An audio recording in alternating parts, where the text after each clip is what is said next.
Good day, everyone. Happy Friday.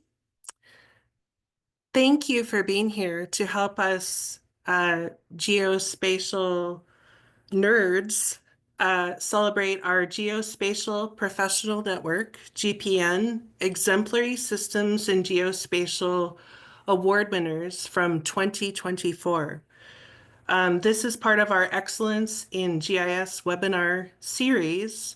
Last month, we celebrated with Rockwall, Texas.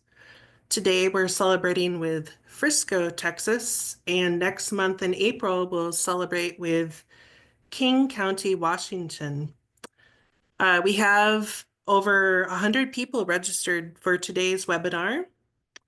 We would like to ask you to please introduce yourselves in the webinar chat, your name, where you're from, if you wish to do so. And during the webinar, we'd like to ask you to please post your questions to the Q&A board, if possible. We're going to hold questions until the end of the presentation. We are celebrating last year's Exemplary Systems and Geospatial Award winners. And so as we hear the great work from Frisco, Texas today, I also want to give a little bit of a background and perspective on the ESIG awards themselves. My name is Rachel Parinello. I work at the Boulder County, Colorado local county government in our Boulder County Sheriff's Office in our 911 Communication Center, where I'm a GIS professional there. I'm also a proud member of GPN, and I'm part of the GPN Exemplary Systems and Geospatial Awards Committee. So we have the honor of receiving these awards every summer, reviewing them carefully, peer reviewing them, and then celebrating the award winners. So the fact that we're doing this today with Frisco is pretty exciting. And as we learn with Frisco, we're so grateful for them to be here. I also want to give you a little bit of history. The ESIG Awards recognize extraordinary achievement in the use of geospatial technologies.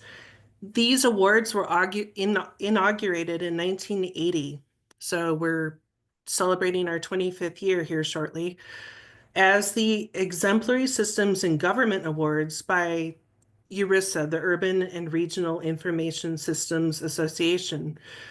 These awards recognize extraordinary achievement by organizations in the use of geospatial systems and technologies. These achievements are defined as the effective application of technology that can be measured in terms of improved services and increased benefits to citizens or customers. With URISA's rebranding to the Geospatial Professional Network, or GPN, a change this year is that this award is no longer only limited to governmental organizations. It's open to all organizations. So please consider applying for these awards, no matter your organizational type. The ESIG award submissions are invited in two broad categories. The first is the enterprise system.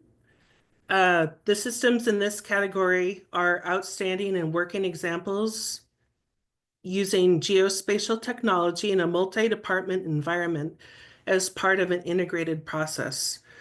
The systems exemplify the effective use of technology, yielding widespread improvements in the processes or services involved, cost savings to that organization. And that's what Frisco is being awarded for 2024.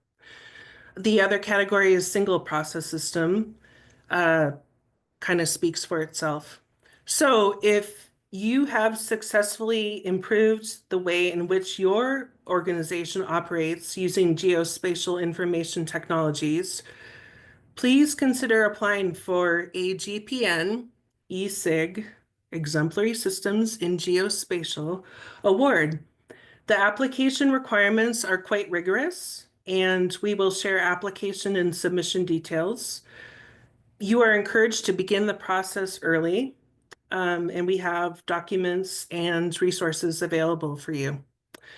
The 2025 submissions for ESIG awards are due on or by Monday, June 2nd.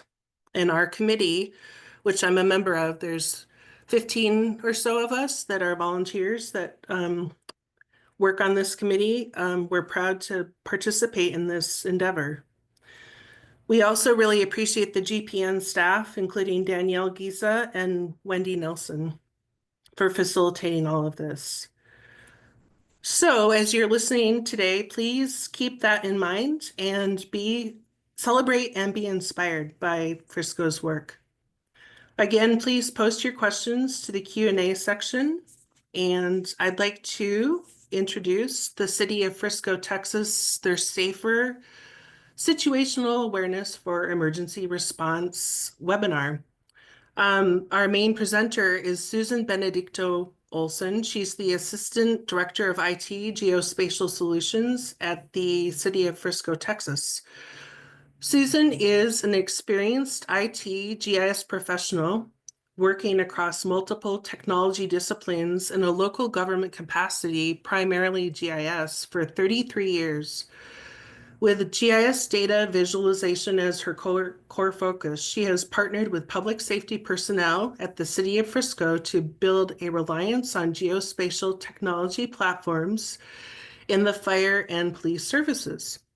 In 2008, Susan conceived of and helped lead the internal development of an innovative GIS platform called SAFER, S-A-F-E-R, SAFER, Situational Awareness for Emergency Response, providing first responders critical incident information through a common operating picture. Since the implementation of SAFER, the collaborative partnership between Frisco's ITGIS, fire, police, traffic engineering departments, along with their school district, has flourished, allowing for avenues of communication for continued geospatial data integration and innovation.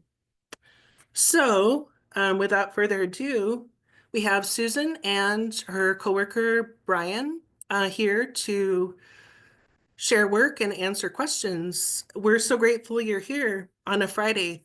Gold stars to everyone for taking time on a Friday to learn and grow. And thanks to Frisco for sharing your work. Go ahead. For having us. And yes, thank you, everyone. I kind of wondered on a Friday afternoon if we would have a lot of people, and so I'm really excited to be here. And thank Brian Mackey for joining us. He's our senior GIS analyst over public safety. So he'll be watching for any questions you might have and participating in the end on the question and answers. So thanks, Brian, for being here. So a little bit about Frisco. We are a suburb of the DFW, Dallas-Fort Worth Metroplex in North Texas. And we have had the rare opportunity over the last 20 or so years to participate in a very rapid growth of a city. And, kind of for reference, when I started, Frisco had just hit about 35,000 citizens. And now we're nearing 240,000 over that 24-year period.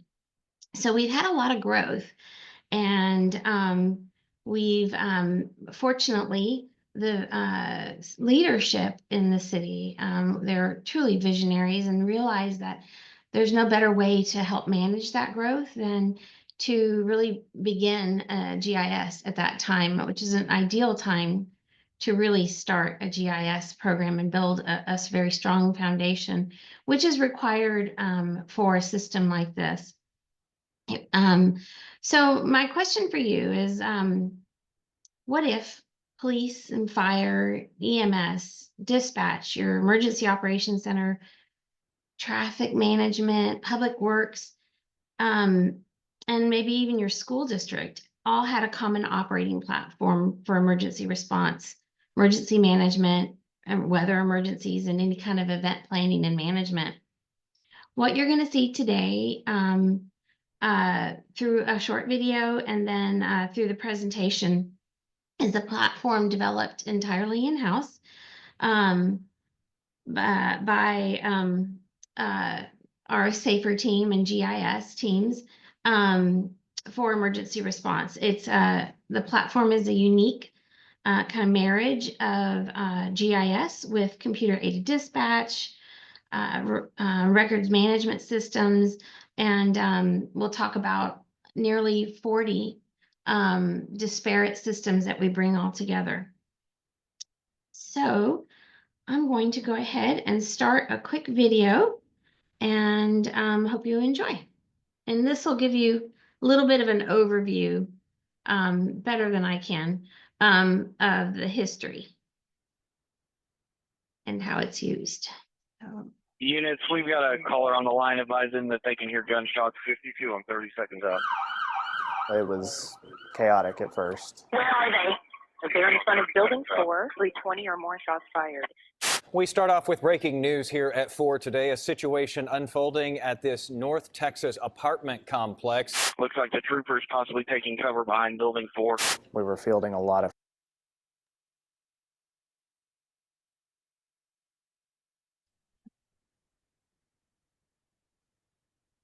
did it stop? phone calls. On March 29th of 2019, Zach Davies was just 2 weeks into his new role as a communications supervisor at the Frisco Police Department. That afternoon, dispatchers received numerous calls about gunfire targeting a state trooper. Frisco 911, what's the address of the emergency? But Davies worked with confidence, knowing Frisco first responders had SAFER. It allows us to pinpoint those phone calls and quickly determine that it's the same instance. SAFER, or Situational Awareness for Emergency Response, is a unique pre-planned program providing dispatchers, police officers, and firefighters real-time data and video before first responders arrive at an incident. The trooper is getting shot at, so he doesn't have time to try to figure out exactly where he's at in the apartment, and then officers knew exactly where building 4 was through SAFER. Deputy Chief Mike Hagan says maps of the apartment complex preloaded into SAFER allowed first responders to find the trooper quickly. It's a game changer because we get that information ahead of time. We're not going in blindly.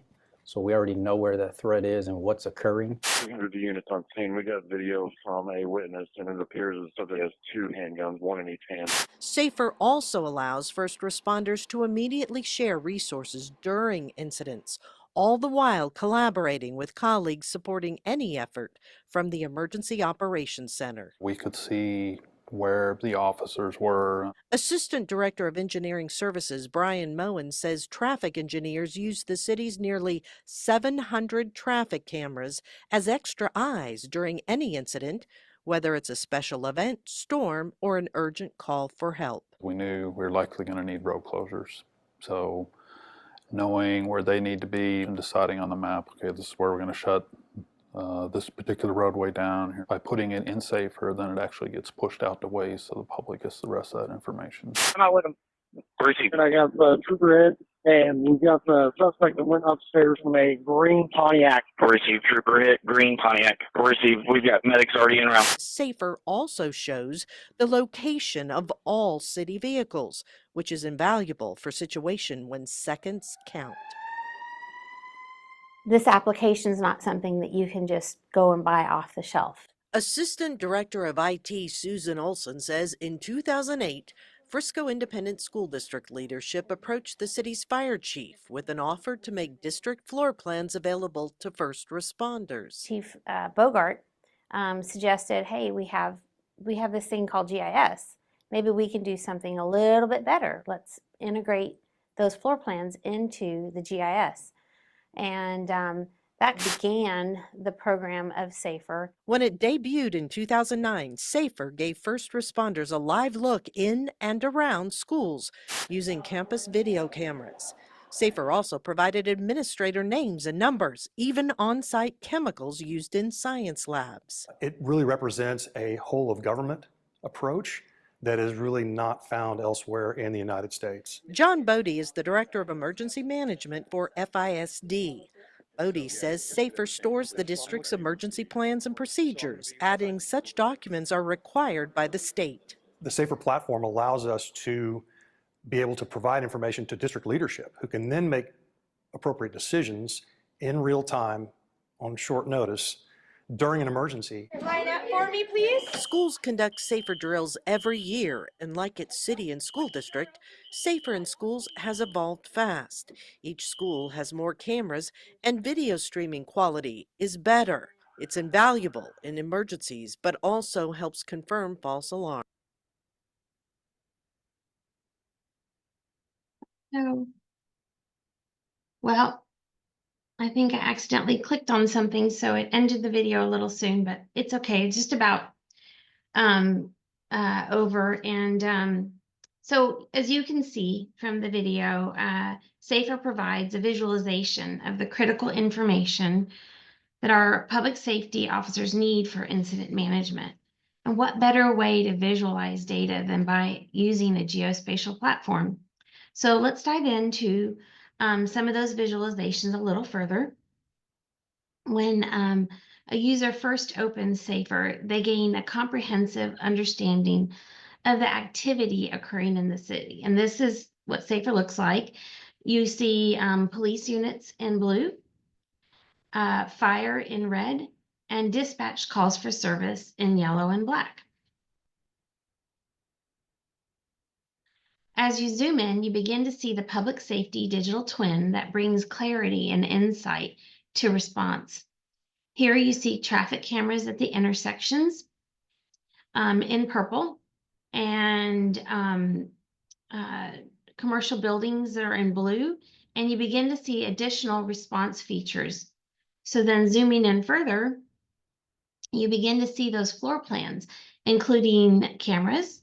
In blue are the indoor cameras, outdoor cameras are in red.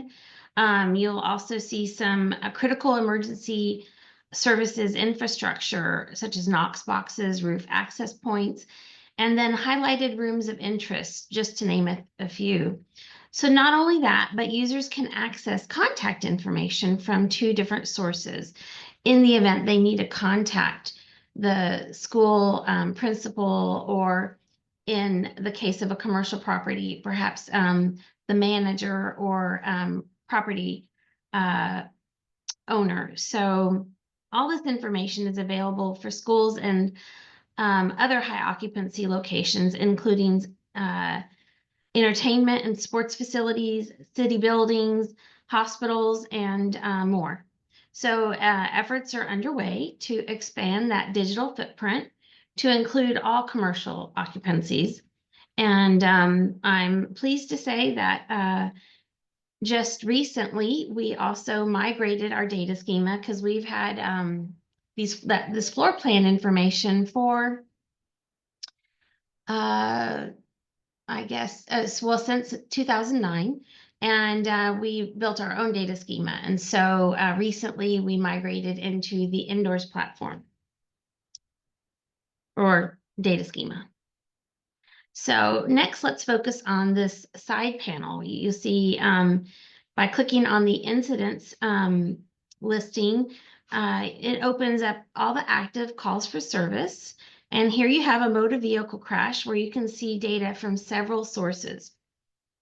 The Automated Vehicle Locator, or AVL, not only provides GPS locations of the units, but also presents visual indicators representing the unit type. Blue and is police, and fire is in red again. The unit ID, the status, and the relative speed depicted by those marching ants outlining the symbols. So here you can see that M6 is solid. That means they're arrived on scene. 131 and 151, it's a GIF, so it started over again, but you can see those changing. And so when they arrive, it automatically detects that and changes the visual indicator. Also available to all the users throughout the platform is streaming video from Milestone. And here you see traffic video management system is our Milestone camera. So you can see that the real-time information is coinciding with the map as the units arrive on scene. So responders also have access to the 911 call notes. So they can read all the notes the call taker is taking, and they're updated as the dispatcher enters them into our CAD system. So also in this side panel, we show our active 911 calls. Both landline and wireless 911 caller locations are available, in addition to the enhanced caller location that we receive from Rapid SOS. This provides dispatchers and our first responders a higher level of spatial certainty related to the incident location. So earlier I mentioned the ability to stream video from our traffic VMS, video management system. Users can stream video from 4 different, actually, I'm going to update that. I am reading my notes. We are up to 6 different video systems because we recently added 2 more schools.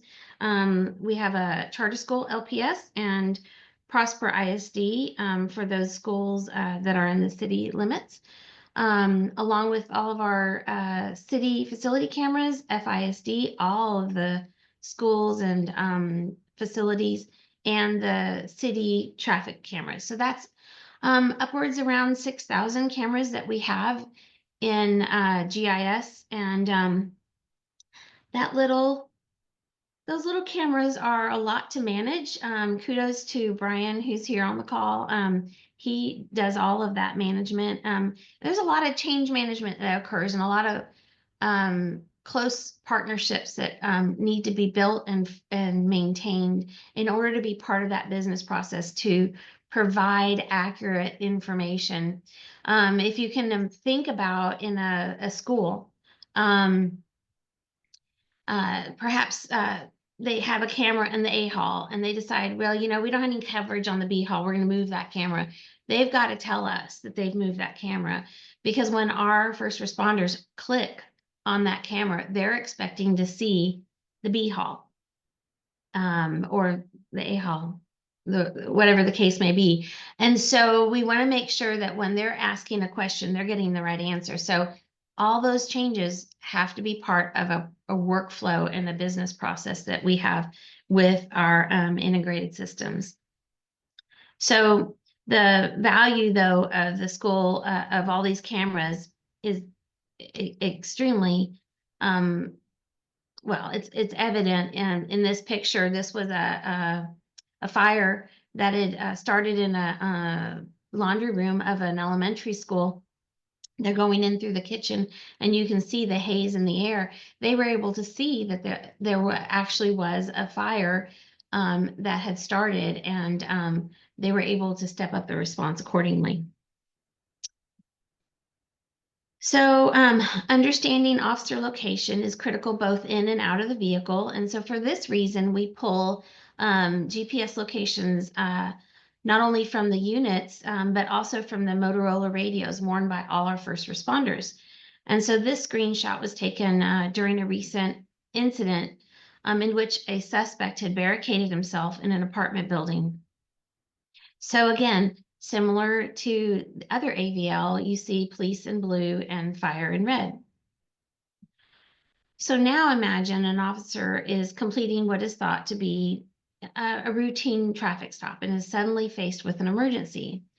As is protocol, the officer is able to presses the emergency button on his or her Motorola radio, and all safer users instantly are alerted that this officer is in need or is experiencing an emergency. Any of our mobile users can click on the blue box at the bottom right-hand corner, and it'll automatically give them the option to route themselves to that officer.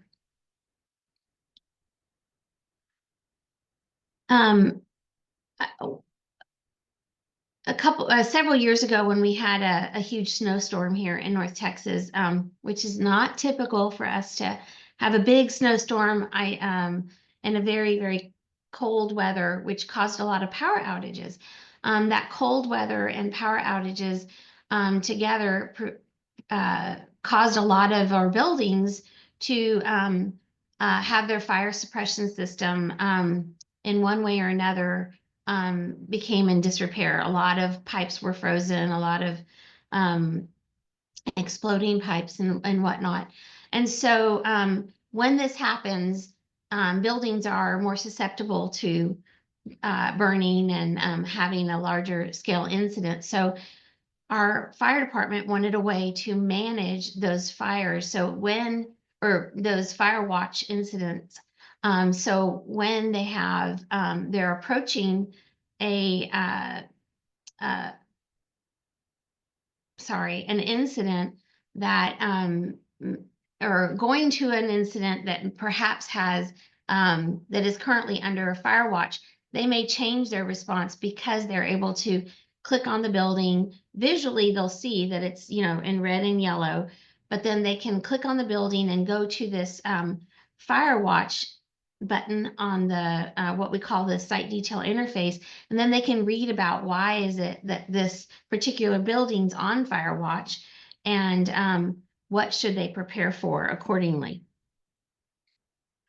We also maintain gate codes, so access codes for gated communities, apartment complexes, and whatnot. Our police department, our fire department has access to Knox boxes, but many of our police officers don't. And so they're able to, as they drive up on scene, to see the access code to get into a building or through a gate. I will say that this is a good reminder. All of this information that we're pulling in, this isn't data that GIS is necessarily managing all of it. We're taking advantage of all the business data that's out there, and we're representing it spatially. So in this case, someone in GIS puts in the gate itself, but if the code changes, that integration manages that change. We don't do it. It's all automated. Otherwise, this wouldn't be possible, right? Because we're integrated with like almost 40 different systems. We can't be maintaining all that business information. So we're just leveraging the existing process and business information that is out available to us. So in 2018, Frisco joined the Waze Connected Citizens program and built a bidirectional integration with Waze. So in SAFER, designated staff has always had the permission to add road closures. So these closures are used as barriers when calculating driving directions and when identifying the closest available unit. So the initial effort was to send these closures via an XML feed to Waze, along with all traffic related calls for service received in our 911 dispatch center. Here's an example of what it looks like when it's sent to Waze, and here's an incident and it was sent to Waze. And then again, what it looks like in SAFER, and then what it looks like in Waze when it's sent. And we also send lane closures from CityWorks, which is our work order management system. Often there are lane closures that could impede traffic, and our citizens need some more situational awareness when driving through our city. So our public works staff is able to tag certain lane closures as needing to be sent to Waze, and this is done through an automated process as well. We also receive information from Waze, which includes traffic jams, incidents, and road hazards. It's interesting, just a little while ago, there was an incident just north of our town, but we have an agreement with the town north of us to respond from a fire perspective whenever something is within a certain area.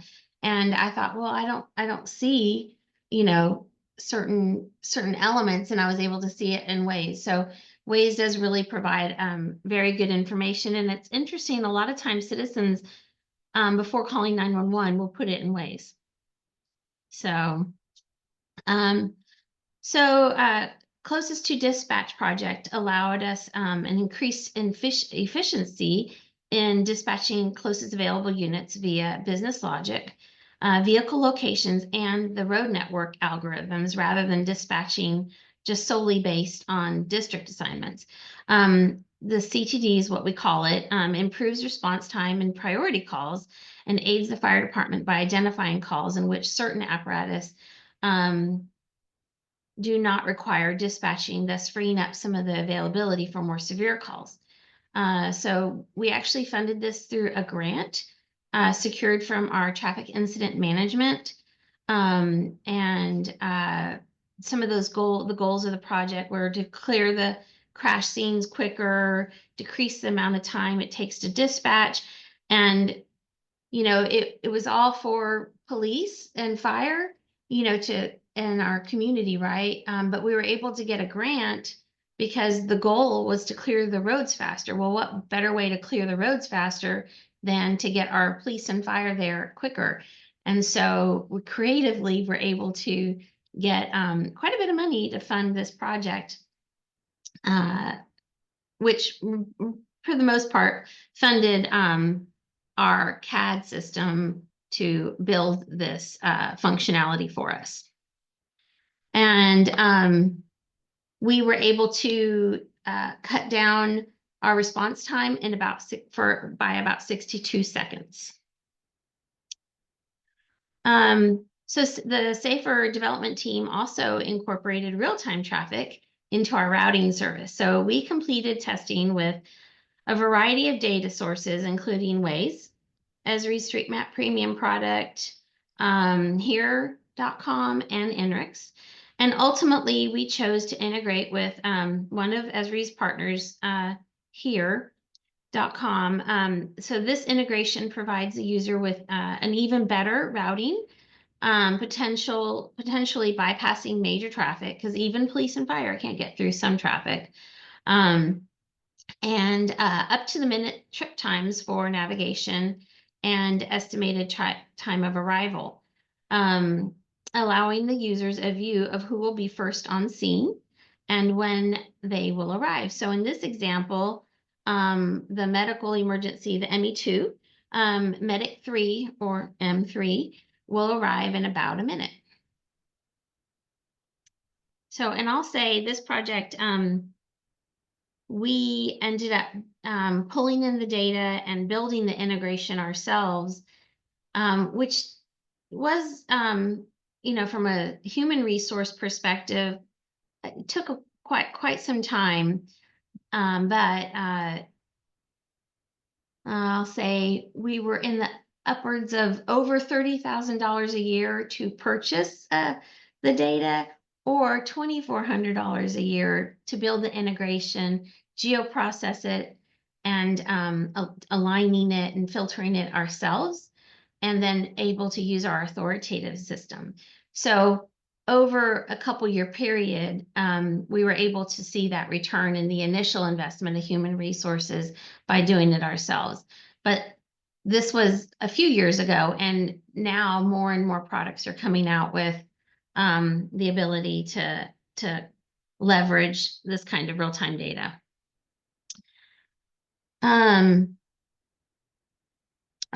So it's pretty much the same information. I'm sorry, that one probably shouldn't have been in the screen, but it you know, it was used for optimum response time, and it provided that arrival time estimate, like I mentioned. So here's an example of what our routing looks like. In this example, it looks like 661 is going to a minor call, and we provide turn-by-turn directions, as well as the user can hear it audibly. They can mute that. A lot of people don't want to hear it. And it also allows them to reroute and change the way their screen is displayed, kind of like when you're in Google Maps or something like that. So we also have hundreds of over 240 layers of information and GIS information available to our users. And one example is our storm layer. So fire was called out to, investigate a red substance that was floating in a neighborhood retention pond that was by one of our fire stations. This is what it looked like. And sure enough, they were like, well, yeah, something's going on, right? This is not what it should look like. So they upgraded the incident to a hazmat call, and they turned on in Safer the stormwater layer, and they were able to look to see, what would drain down into this retention pond.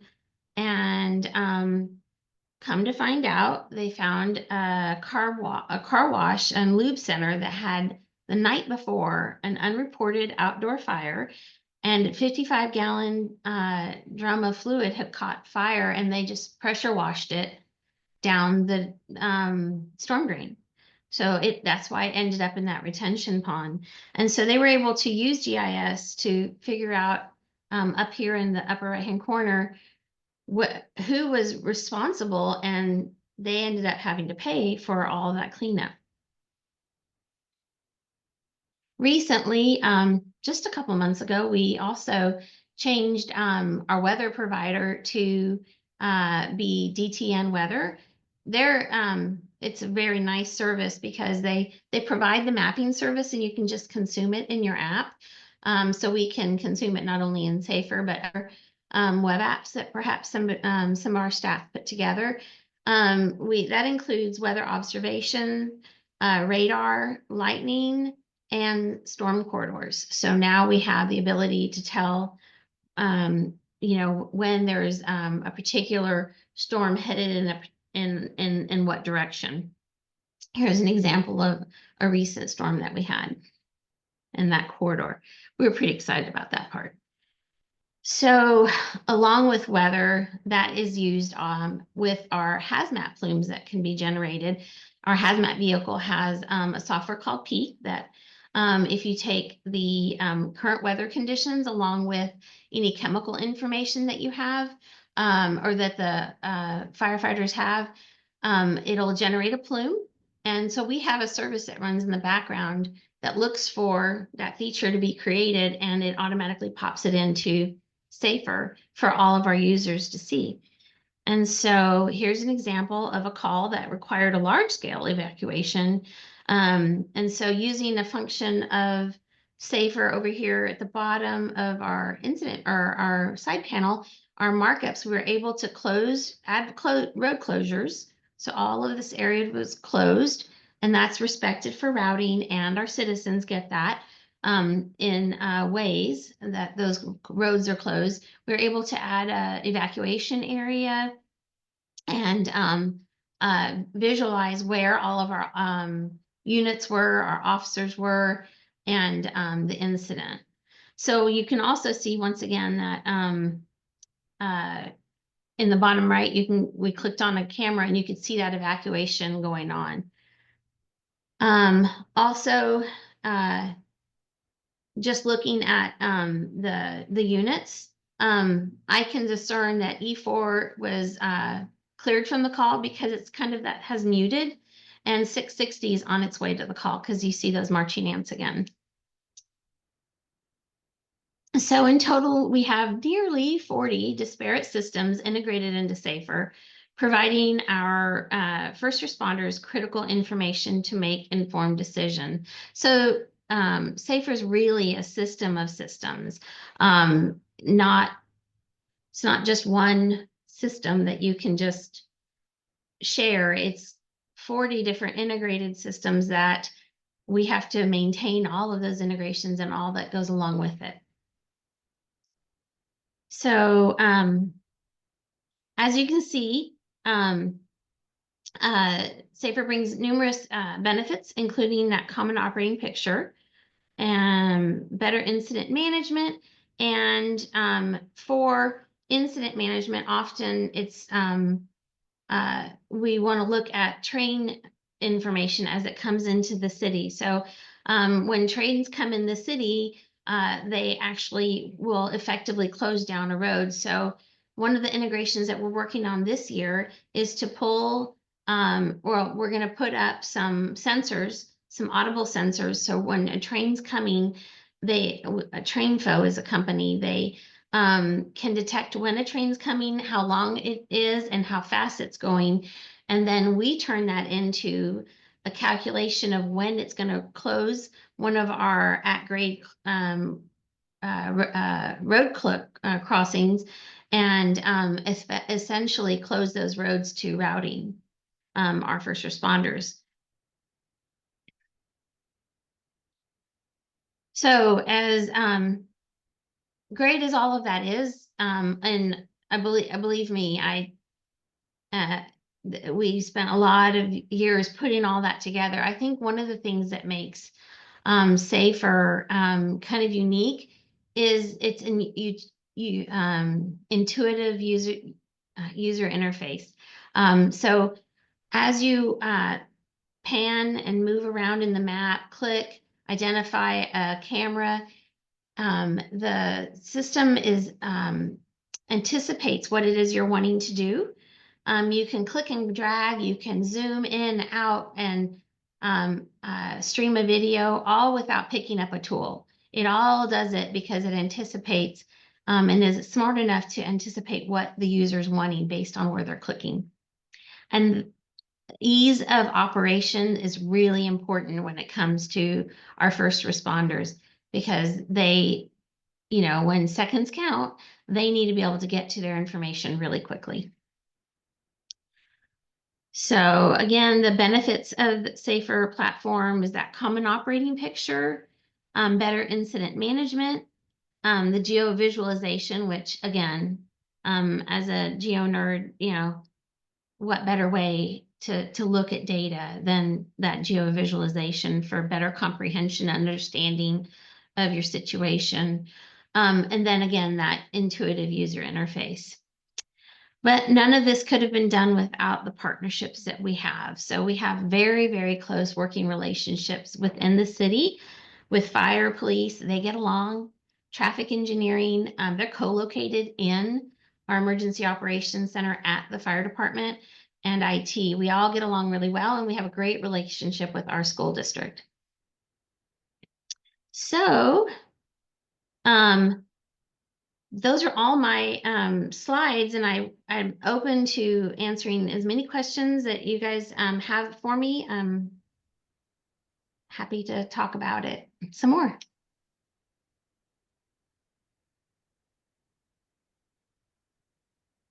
Susan, I've been trying to answer them as they come in the chat, but Okay. If I missed anyone, let me know.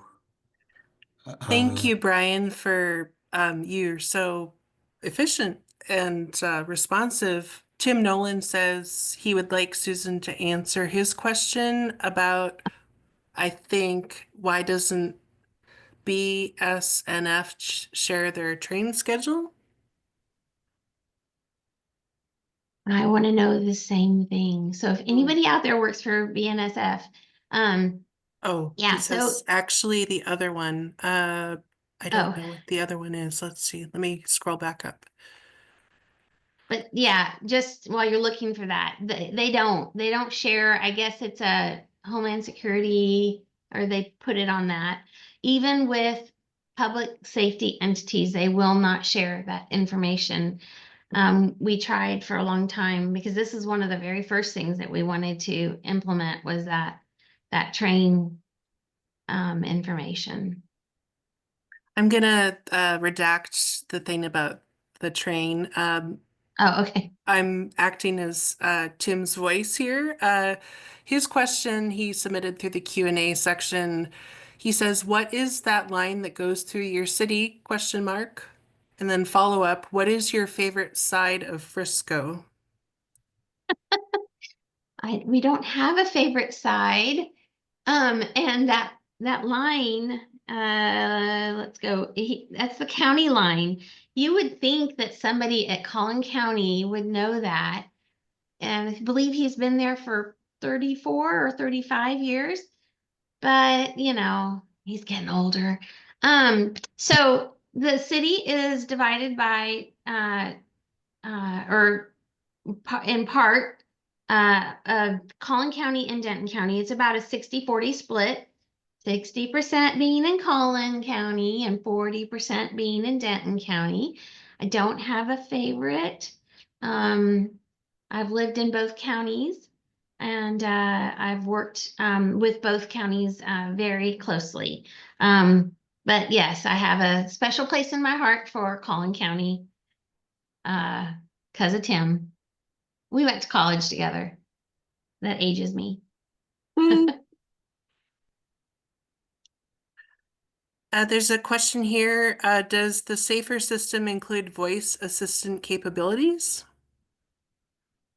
At present, no. We are working on a really neat smartphone app. It's a native app that we are developing for our iPhone and iPad users. And it will also be a new, it'll be a cross-platform to also work in the Windows environment. And we're hoping to put some sort of command functionality into it in the future. So right now, the only audible aspect of it is the turn-by-turn directions. That's a great question. Thanks for answering. I'm kind of looking back through the chat. I think there may have been a few questions inserted into the chat. Let's see.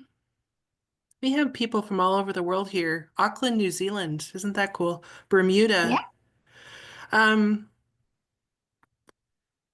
Susan, there was So one about was it built using Esri, but I don't know if you want to talk a Oh, little bit about the developers. yeah. As a matter of fact, I almost kind of went into that a minute ago. So yes, this is all developed on the Esri platform. We're using the ArcGIS Maps SDK for .NET. That replaced, Esri, they rename their their products every couple years just to keep us on our toes. So it used to be called the Runtime. So now it's called ArcGIS Maps SDK .NET. We're on 200 dot something. I don't recall exactly. This current product is built in the WPK Windows platform, and we're going to be, the new platform will be Maui, and we have some of our modules built in Blazor. We are an Esri shop, and we have the enterprise GIS and a licensing agreement, which helps. Crystal asked a question. Did you apply indoors schema to the whole of the town? If so, what benefits does that provide you? Or is that in process? Okay, so yeah, Brian and I could probably talk a lot about indoors. So we liked the way we had our data schema, and it was for the entire city. But we decided to move to indoors because there's so many new tools that they're developing we wanted to try to leverage in the future. So yes, indoors is for all of our floor plan information throughout the city. So schools and all of our fire safety features, regardless of where they are, and if we have the floor plan indoors or out. And so some of our features are actually outdoors, but they're in our indoors data schema because of the way the nature of the fact that they might be indoors or outdoors. But we did not implement sites. So I don't know where that question's coming from necessarily, but sites was something that we were like, it didn't really make sense for us. I see how it would make sense for companies that have headquarters or maybe apartment complexes that maybe they own numerous areas and they want to have just those sites come up. But we didn't implement sites, but we did implement everything else. So that's a good question. Brian would love to talk about indoors anytime. So would I. Brian, you've answered a few quick questions through the Q&A portal, but I'm just not sure if the attendees can see the questions and answers. Do you want to answer a few of those, or would you like me to? I'm not sure if they can either, because I did answer that indoors one in the chat, so I don't know what everyone can see or what they can't. Oh, Nicole. Thank you, Nicole. Hi. Good to see you, or know that you're here. We can see the answers. Yes. Okay. Great. That's wonderful. There were questions about camera malfunctions, indoor schema, how the first responders can access safer on the scene, digital twins, planimetrics. So many good questions and answers. Thank you, Brian. Yes, thanks, Brian. Sure. Yeah, I didn't really talk about how the first responders use this, but the tool, they have mobile data computers in all the police vehicles and all the fire apparatus. And so it's a software application that can be is standard on all responder desktops and laptops. And so they have wireless access, and we have an extension of our Verizon or of our network out in the Verizon cloud. So when they get onto the cellular network, it immediately gets them into our network. So this is all internal to the city.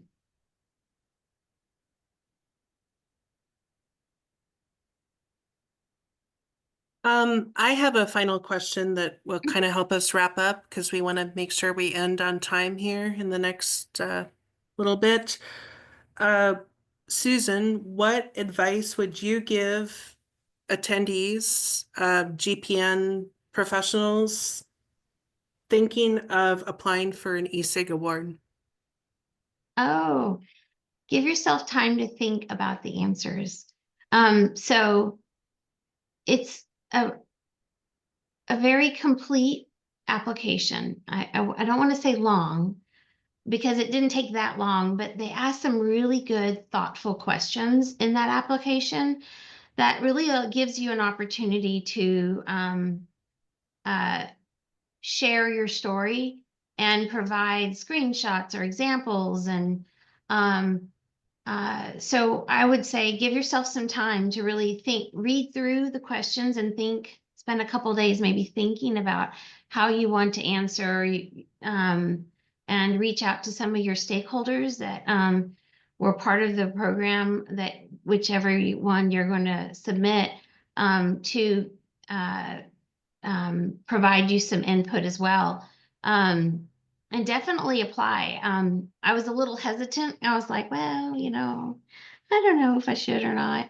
And Tim was like, Susan, apply for the award. And so I appreciate him suggesting it. And I encourage you all to do it, because I think that not only applying for it, you might win, right? There's a good chance, right? But you're going to learn a lot by just going through the process of telling your story. And, attend the conference and regardless, attend the conference and share your story. See if you can present. So yeah, that would be in my advice. to bring people in and spend some time really thinking about providing a really thoughtful, comprehensive answer to the questions. Thank you. That's exactly the answer that the ESIG committee and GPN want to put out there. We're so grateful for you. We want to celebrate you and Frisco's work and all of the 2024 winners. We hope this series of excellence in GIS webinars helps you celebrate and be inspired. And so we want you to check out the links that I think Wendy and others have shared in the chat. Again, the 2025 submissions are due on or by Monday, June 2nd. There's resources, flowcharts. The packet submission is very complete. You can watch videos of past winners. You can actually read submission packets of previous winners who have been gifted this award in the past for several years. And so it kind of gives you a sense of the scope and scale and process that is needed. And we're just really inspired. You think about wowzers, this is an enterprise system, and Susan and her staff have been working on this for 17 years. Yeah. Iteratively. Kind of passion. You have, this didn't happen overnight. This is your career. This is your love, your life's blood, your gifts that you're sharing with everyone here. So we're just really grateful to all of you. And I think, Susan or Brian, do you have any final comments? We want to wrap up. We're so grateful on a Friday that you're sharing this with us. Thank you. Well, thanks for the opportunity. And I just encourage you to, regardless of what your role is, to reach out to the people who might benefit and value from a platform program that you might put together for whatever their use case is, and really learn how to bring them value through GIS. There's so much to be done, so much work that could be done, and just partner with those people. And little baby steps. We did not do this overnight, 17 years. So proud of you. You're an inspiration for this entire community. Thank you. Oh, thanks. Thanks, Brian. Thank you. Brian. He just doesn't like talking. Takes a team, takes everyone. He's incredible. Yeah. Thanks. So in wrapping up, yes, we want you to lean into the Geospatial Professional Network, the GPN, formerly known as ERISA. And Danielle, if you could share the closing slides, we can talk about resources for the attendees.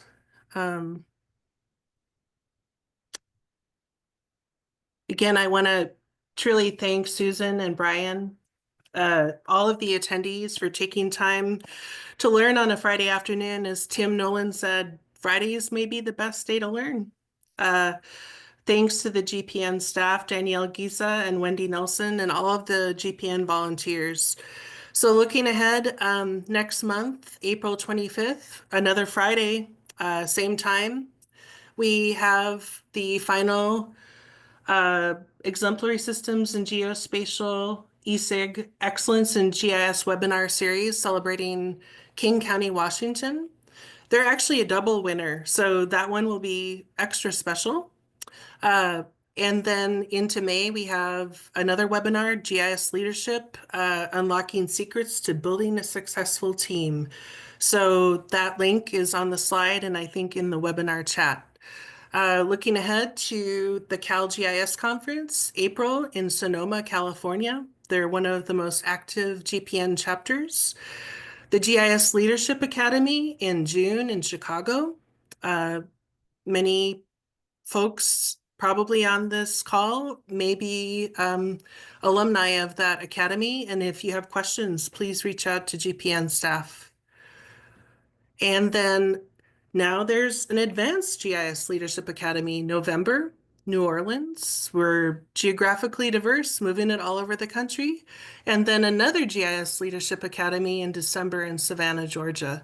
So all of these resources are available through the Geospatial Professional Network website. Please come visit us in Colorado in October. The GIS Pro combined with the GIS in the Rockies conference will be happening October 6th through 9th in Denver, and I hope to be there, and I hope to see many of you there. Susan, are you going?